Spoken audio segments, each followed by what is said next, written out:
Olá, eu sou a professora Sandra Laciuc, pertenço ao Núcleo Regional de Educação de Pitanga. Leciono no componente curricular de Ciências Humanas na disciplina de História. E na aula de hoje nós vamos falar um pouquinho sobre as grandes navegações. Temos como objetivo dessa aula analisar as grandes navegações a partir do seu contexto inicial, apontar os perigos reais e imaginários, entender o pioneirismo de Portugal nas grandes navegações. Então vamos saber um pouquinho do que foram estas grandes navegações.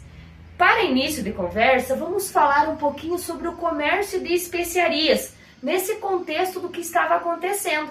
Com a tomada de Constantinopla pelos turcos lá em 1453, o comércio entre a Ásia e a Europa sofre um abalo. Por que sofre esse abalo? Porque o produto que ali chegava aumentava muito o preço devido aos impostos que os turcos passaram a cobrar dos europeus. Por isso, comerciantes de Veneza e de Gênova, que monopolizavam o comércio marítimo, passam a buscar alternativas para chegarem às Índias. E é nesse contexto, dentre outros fatores, é que vai surgir as grandes navegações. Então, esse comércio de especiarias era muito lucrativo para a Europa. E como chegar nesse local em busca das Índias, nas Índias em busca dessas especiarias para Portugal?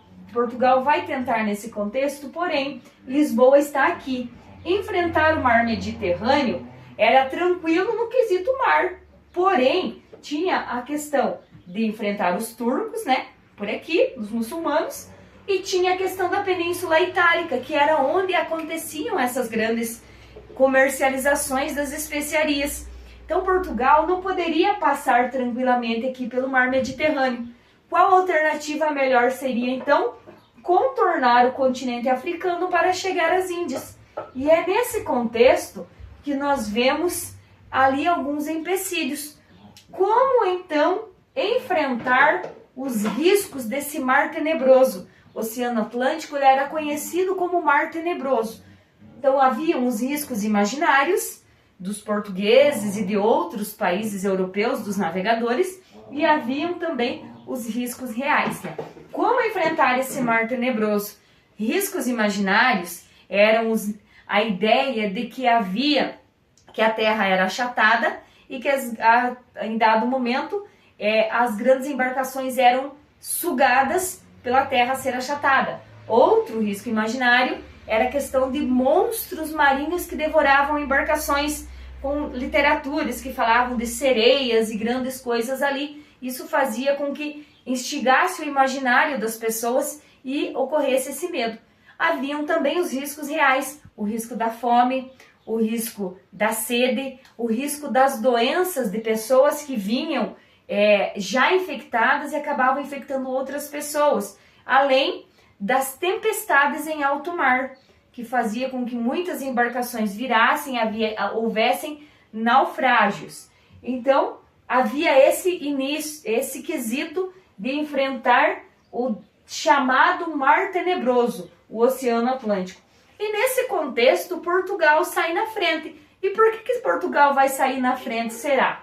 Bom, primeiro de tudo, é esse detalhe. Portugal está muito próximo, a Lisboa está muito próxima aqui do continente africano, o que faria com que eles pudessem contornar o continente sem se distanciar muito do litoral. Isso favorecia se alguma coisa acontecesse. Então, Portugal começa, criando pontos nesses locais, os chamados entrepostos, nessas grandes navegações. São grandes navegadores que vão surgir nesse contexto. Outro detalhe que fazia com que Portugal saísse na frente nesse pioneirismo português. Esse detalhe se refere a conhecimentos, adquiridos na escola de Sagres, onde aconteciam aí a troca de experiência com grandes navegadores.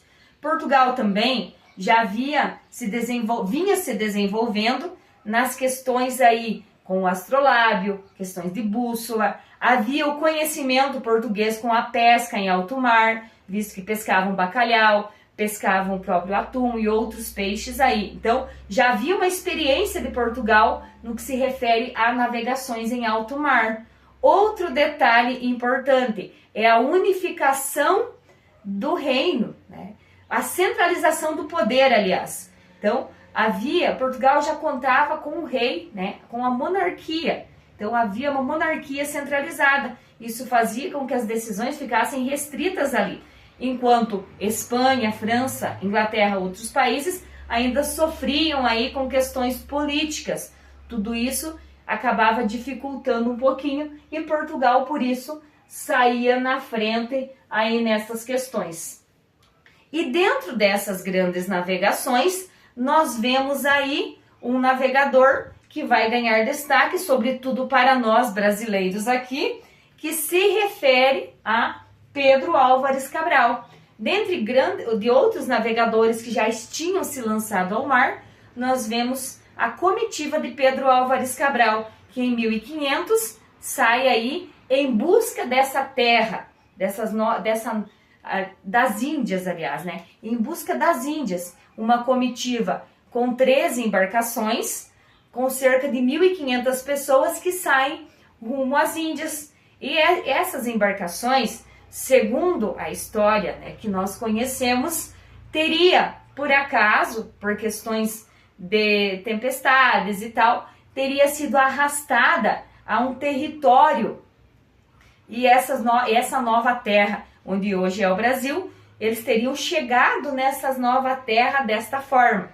Vemos também no contexto das grandes navegações, logo após Portugal, vemos a Espanha que se lança também. E um dos grandes navegadores da Espanha, que nós conhecemos, é Cristóvão Colombo, que chega aqui para as Américas também, que tem um grande diferencial aí nessa questão da chegada para as Américas. Então, também em caminho às Índias. Mas falando em Portugal, como desvendar, né?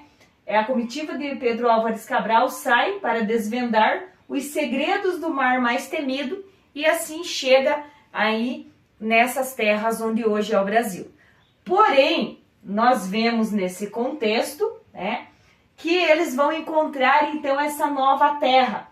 Aqui vão encontrar um povo desconhecido nessa região e aqui vão chegar aí por volta no dia 22 de abril de 1500, eles avistam, na semana que antecede o dia 22 de abril, eles avistam um monte muito bonito, né? O Monte Pascoal, assim ficou chamado, porque estavam na semana da Páscoa. E nesse local, Portugal chega, os portugueses chegam, né? Encontram essa nova terra, e é até nesse contexto que nós vemos a carta de Pero Vaz de Caminha, relatando o que encontraram nessa nova terra, relatando como foi essa viagem até a chegada aqui no Brasil.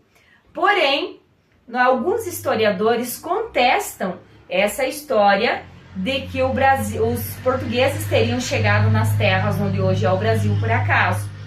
Alguns historiadores indagam se de fato Portugal já não veio em busca dessas novas terras.